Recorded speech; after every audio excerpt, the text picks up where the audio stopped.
Okay, it's Frank Watson here with John Lowe, and Tom Probasco is in process of coming on board. This is KaPOOF. Welcome to KaPOOF. We record this on Zoom, and we take it to the limit. Our modus operandi is we have a conversation about whatever we should happen to choose, and we ignore the warnings that we're going to end. We don't try to coordinate our ending. So you will have the opportunity to follow our conversation, which will end suddenly at some point. And at that point, you may choose to make a comment on either YouTube, or if you see this on another platform such as Facebook, you can comment there and probably would get an answer should we continue that conversation. But the idea is that if you enjoy the conversation, it'll give you something to think about, and you continue to think about it on your own and find some resolution that suits you. The beginnings of our KaPOOF deal with us older gentlemen struggling with technology before we struggled with questions of ultimate truth, or sometimes such things as which kinds of potatoes are better. So we are a little bit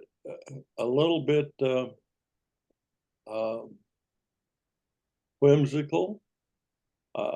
Sometimes we may be, and sometimes we may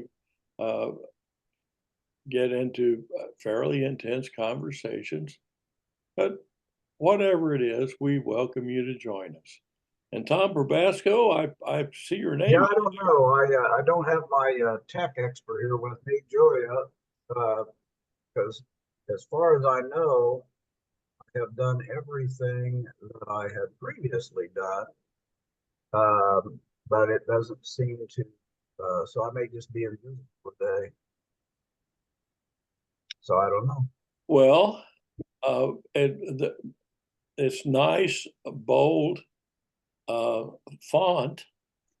Yeah, but it always starts out that way, and then I click this little camera down here, and it says, "Oh, there you are," but it didn't work this time, so I don't know. The other Zoom meeting that I participate in, there have been some problems there from the Zoom side. I'm not sure whether it's that or whether it's Google or whether it's Apple, but we've had some It's hard to tell. Good consistency for quite a while, and then all of a sudden, yeah, the host had problems getting in last time, and yeah. Yeah. One thing that we could try is you might end the meeting, end your participation, and then sign in again. Yeah, I could, if I can figure out how to do that. Leave. I can leave and come back in, you think? Yes. All right, I'll try that. If not, we'll soldier on without you. Yeah.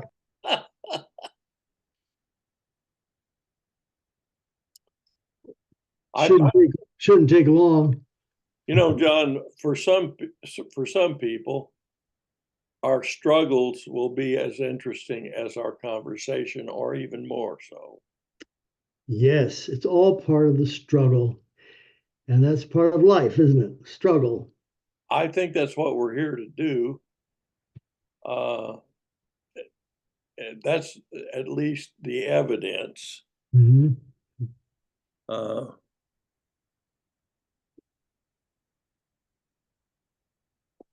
Well, I see his name again. There's the name.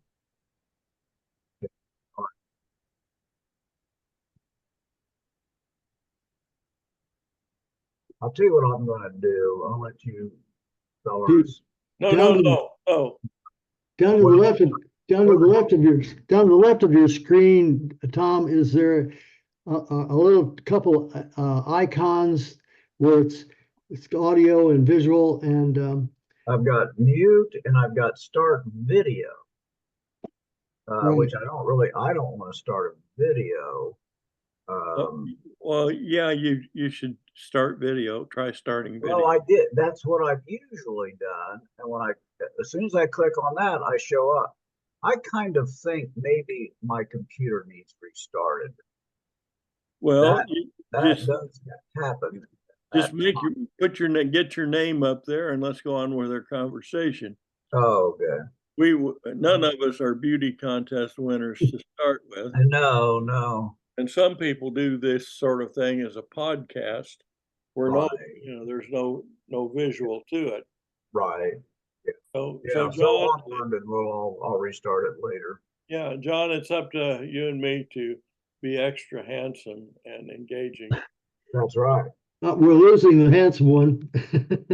Oh, well. Tom. What else can you say, Tom? You don't have to say anything. Hey, Just I got accept it. it. Just I accept got it. I got a poem for you this morning that was written by William Stafford. Died in 1993. Stafford or Statler? Stafford, Stafford. Okay. And it's what I really like. It's on a different topic than it's called. I have to get back here because I have a bookmark in it. And then where the bookmark went, but it's called Our Kind.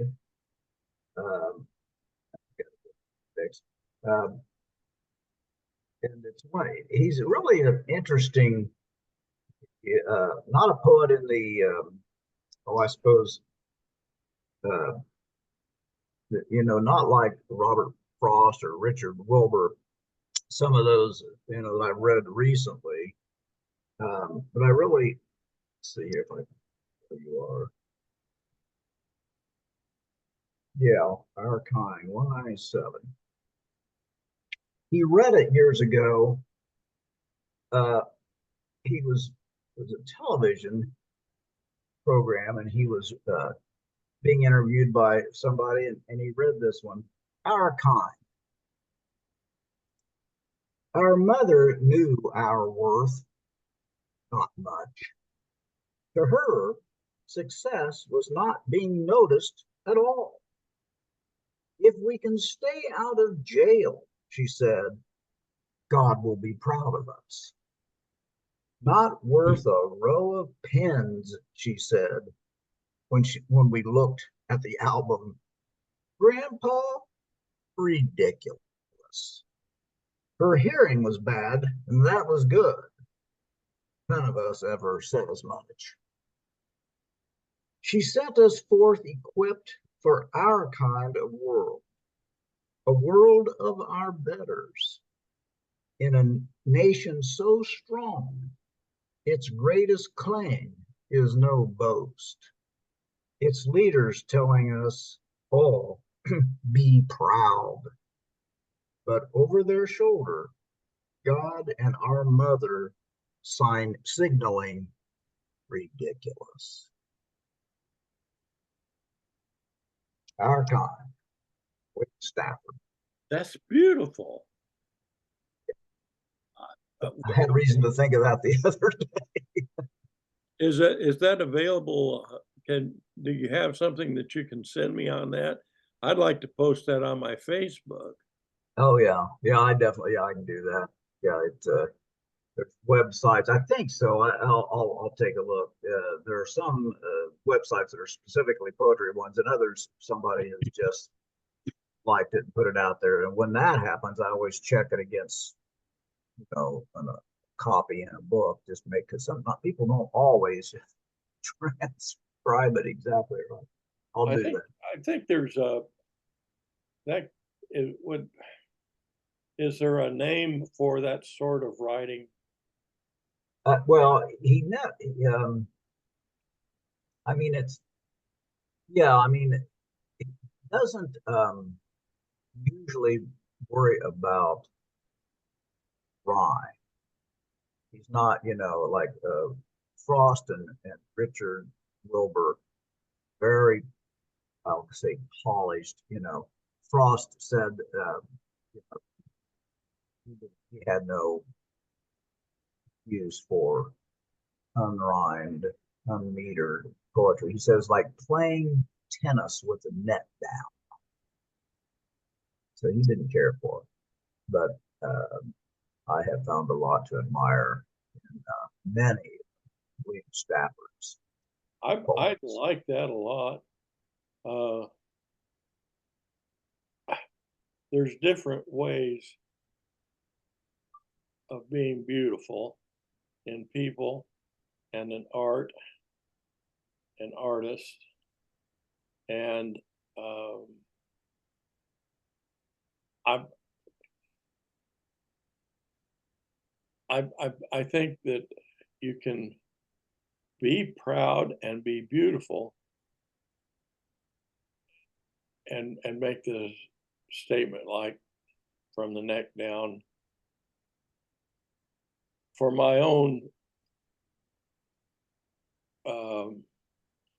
for myself, I think that humility becomes me, and to appreciate something that's presented for what it is as much as I can without judging it is a long step in the direction that I feel most comfortable in going spiritually. Yeah, I think humbleness, humility are values. Is there a religion that says be individualistic and proud? I don't think so. No, Ben Franklin in his 13 virtues, the 13th one he listed as humility. Yeah. He said that he hadn't really thought of it. It was suggested to him by a Quaker friend. Oh, there you go.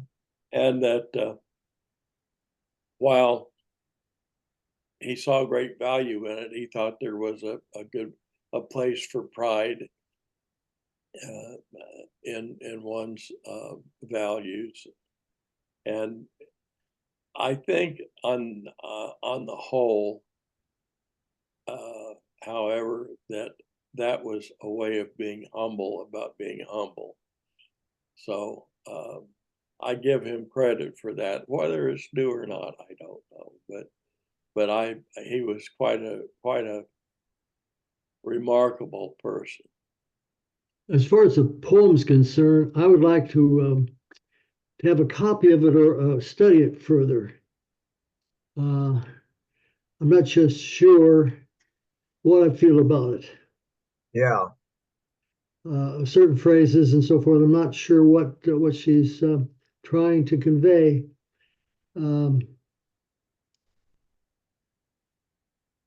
We could also seek a certain kind of comfort zone, which can have its own pride. Yeah, explain a little bit more. We could be proud of our humility, and so I think we should be always open in our mind and our thinking and questioning. That's part of humility, I think, is questioning, because I don't know and I'm not satisfied where I'm at. Yeah, that I see that. Sure. Yeah. The opposite of I might not always be right, but by God, I'm never wrong. Yeah. That's the opposite of that. we could just say, well, let's just go along with small talk, let everything go, just small talk all the time. Just small talk, and so that's that's nice. And pass Joe in the office, and hey, how you doing? And well, that's great, And did you play cards last night? Yep, yep. And well, that's nice. And did you win any money or whatever? Or did you play with money? Well, yeah. And so did you and your wife have a good time? Yeah, that's fine. And well, we did too. We're going on vacation this year, and they could go on this basis all the time and just say that's all this life all about. That's all you need to do. Just Well, go with the flow, whatever it is, and by gum, that's great. well, when I read it or hear it, it does remind me of my background, my family. I can hear my grandmother, my maternal grandmother, for sure. And I have heard, this is an interesting thing. I was at a gathering a while back, and this guy was talking about his dad, and they were a very accomplished bunch. And when somebody asked their dad, well, what are you most proud of? He said exactly that, which is in this poem. Nobody ever went to jail. And that I couldn't believe it. I thought, there it is. And I mean, all these guys were, they've done many remarkable things. What are you most proud of? Well, nobody ever went to jail. They stayed out of jail. Almost as that very line. And he was, he was quite serious. Well, in my case, I would have to, for my extended family, I would have to say nobody ever went to prison. I come think of it, I'm not sure I could say that. Well, on my other side of the family, I can't say that. There were some that did. You take maybe the guy who goes to prison or may go to jail may be better off. Well, yeah. Well, it can, yeah. I think as a solution, that's probably not the best advice, but I think it can happen. Well, as a general rule, there might be better ways, but in certain specific cases, it might not. Yeah, I mean, I can see that. In very close. I get it's not. I have family very near to me that happened, and I'm not sure how I feel about it.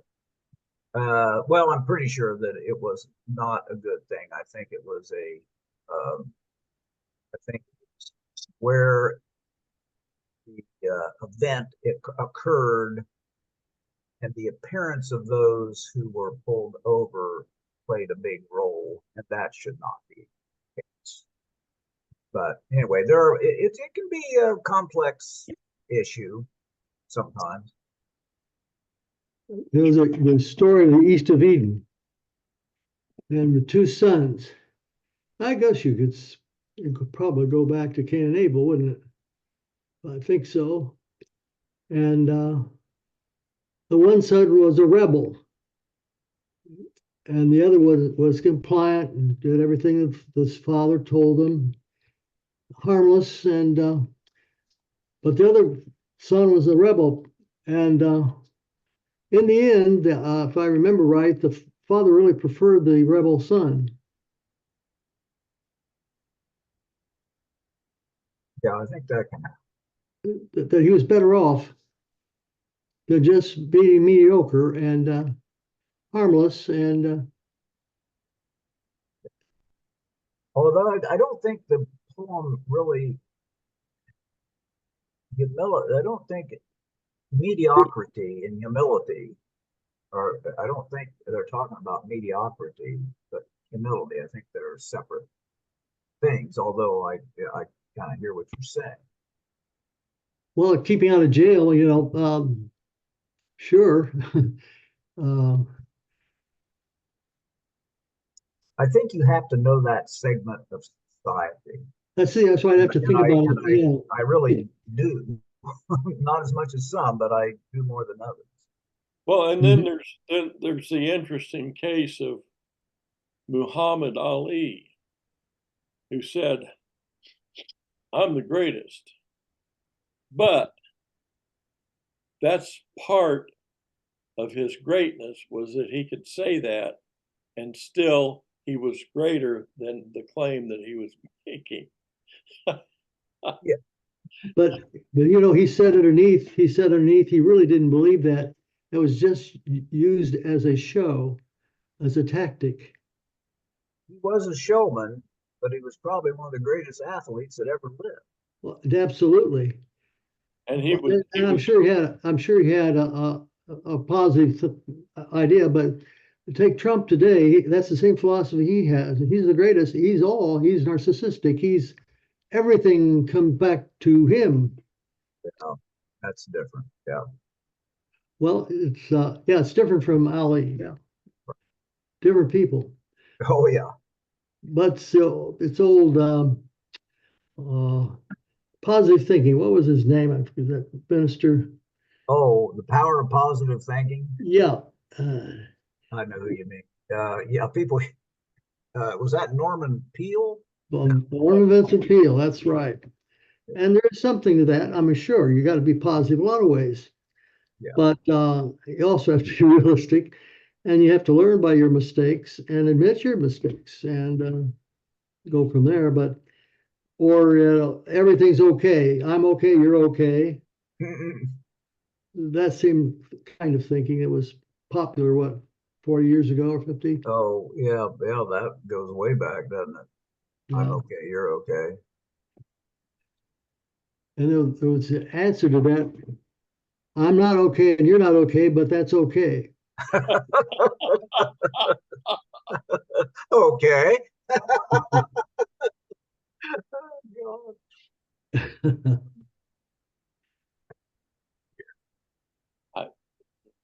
that was an interesting way uh, of illustrating certain processes of thinking that could really be difficult. And you know, with that parent, adult, and child uh, state of consciousness or thought. If my parent says, "Well, John, you know, uh, uh, considering your limitations, I think that's a great statement."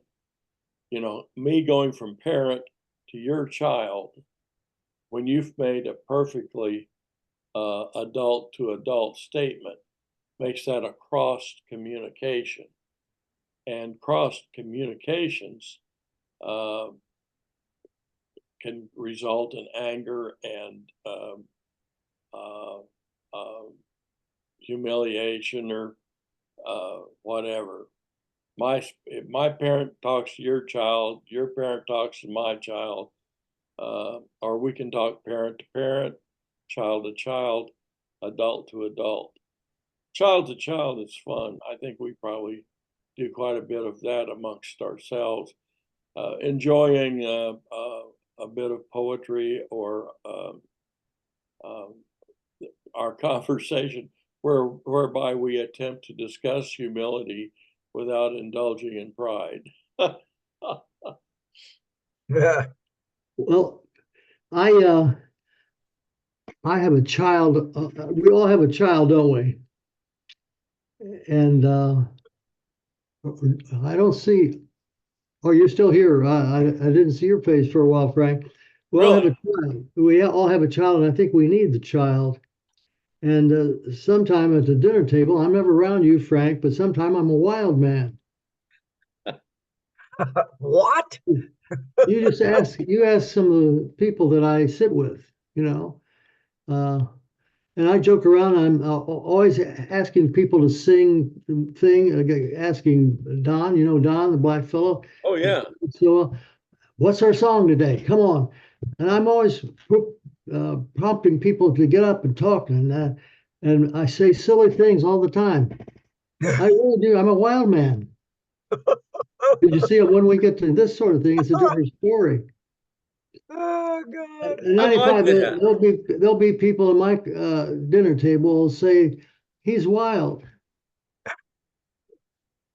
I It's a I side of really me we don't know. I like the idea of, Don is a fun guy and he knows some songs and he's got a great voice. And I love music and I don't think you should have to be perfect to sing. Well, I try to get him to sing Nat King Cole stuff all the time, and he loves that. That's his favorite artist. It's one of mine too. That's interesting. Yeah. That's very. So you get him to he'll go ahead and sing Nat King Kong. Well, he'll be at the other table. He'll be at the other table. And I said, "Come on, Don, sing for us. What are you going to sing for the day?" Well, he won't be maybe thinking about it at first. He'll be chomping and eating. Yeah, well, okay. He'll start singing. Yes, babe, that's my baby. Yes, I don't mean maybe or something like that. So he goes ahead. Okay. Or sing. What time is it? I raise that question. Here's a big question. Chicago's. You know what time it is? What time is it? Does anyone here Does want? anybody know? Does anybody know what time it is? Does Well, anybody really care? so now my death comes back to, well, how much time do we have? Yeah. Are we running out of time? Yeah, what time is it? Does anybody know what time it is? Yeah. That's why I don't like too much small talk because I don't have time. I'm 95 years of age. Well, then there's the Judy Collins, who knows where the time, I love that song. Who knows where the time goes? There's lots of Every moment is a beginning and an end. Yeah. Yeah. But at the same time, I can act a child and have great fun, and Yeah. that's And part of it too. That's part of it. that's not a waste of time. No. You think about it's funny how you look at what's not a waste of time. It's like the old saying, you all heard it, worrying is like a rocking. I think I've got this right. To worry about things is like a rocking chair. It gives you something to do, but you don't get anywhere. And it was, so it's like, okay, that's pretty clearly a waste of time. It's to worry, wring your hands. Like that's going to help anything. That's a lovely subject and something that lends itself well to music and Caleb Hawkins, my buddy Caleb, has a wonderful song. He actually has a great fiddle player on that backing him up, but it's that Kyle? Yeah, Kyle Dillingham. Yeah. And the song goes, "Time changes everything. Who says hold the line when the rough road puts you on the side?" Oh, those lyrics are great. Yeah. And the melody and the music are excellent. But who says hold the line when the rough road puts you on the side? That's poetry. Mm-hmm. Yeah. Yeah. Yeah. It doesn't really need the music, although the music helps. That's true of Chris Webb, Frank. Oh yeah. His lyrics are standalone poems, but of course his voice and guitar playing really add to it. Yeah. So, but see, that's why you're a wild man, John. I just figured this out. You're a jazz musician. They're all wild. Well, I came up through the swing era, and then we got into bebop, and that was an artistic phase, and then jazz, that was hot. I mean, the beat was bad. It was not a good beat, but it was fast though. Yeah. And people couldn't dance to it, and the music was too complicated, but wild and very creative, very creative. It was way beyond a lot of people. So then then rock came from that because they brought back the beat and then people started dancing again. And so bebop went out, and then what took the place of that in jazz was cool jazz. And that's what they call Coast jazz. There's Tom. Yeah, Well, I want to continue. I'll explain. I want to continue with John's, but that's that's very interesting. So you've been through, you've got several, I won't call them phases to your music I've got a lot of phases in my life. in I your was, life, but I was so an, you played listen, different styles. listen, Tom, I was an Episcopal priest for 6 years. Well, yeah, that I'm aware of, but the music, Okay. A lot of people don't tell everybody that. I don't mind telling them, but it's just another phase that I used to say mass, for the Anglican priest. yeah, I was a priest. yeah. I gave absolution. I was Yeah. high church Anglican. But, and I knew Yeah. bits and pieces of that, but if somebody said, well, John, saxophone, and Yeah. what style, I would have said jazz. I didn't know about all these, I'll call them previous, the bebop, and you did that. Oh, yeah. I was into it. Yeah. And my favorite saxophonist was Stan Getz. I think maybe I mentioned that before, but you maybe not familiar with his playing, but the song, The Girl from the Ipanema. Oh, yeah. Well, the sax behind that is that cool jazz, tenor saxophone, beautiful sound, very feeling, very nuanced. I would love to play in that, tried as well as I could to play in that idiom, that style. See, I only knew saxophone, jazz. This is the first I've heard, and I'm glad I did, about all the other. I mean, man, alive. Now, who was it that recorded that Girl from Ipanema? Well, I don't remember. It's under Stan Getz. I don't know the label. There was an album of all his bossa nova. When it was on the radio, who Well, was? yeah, that was the bigger, maybe the biggest, second biggest single hit in the world. Well, I got an interesting bit to add to that affects Tom Probasco, and that is one of our favorite harmonica players besides Tom. What's his name? Alan. Alan Stratner. Yeah. Alan Stratner's dad was a financial advisor for musicians in New York City. And the fellow who had such a hit with that, I guess it was Stan Getz, but I don't recall what Alan said, but Alan said the guy was going to pass on recording the song, and his father told the man that song would secure his future, and that he should record it. And then he proceeded to do so. That was Alan's dad told him that? Yeah. Mm-hmm. Oh, man. Told Getz that? Was it Getz? He told Getz that? Or he told, I don't know if it did Dizzy Gillespie,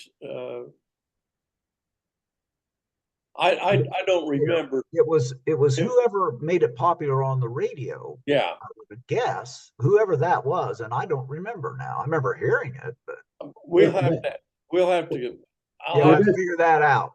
Yeah. But the artist is under the artist. It's under Stan Getz. Okay. And the girl is just along with him, and he's had other girls.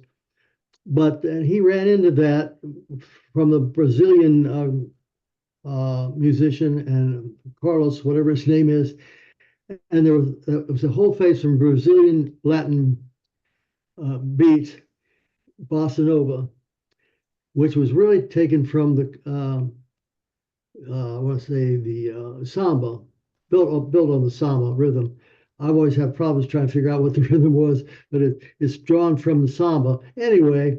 And it was cool though, real cool. But the samba was really up and energetic.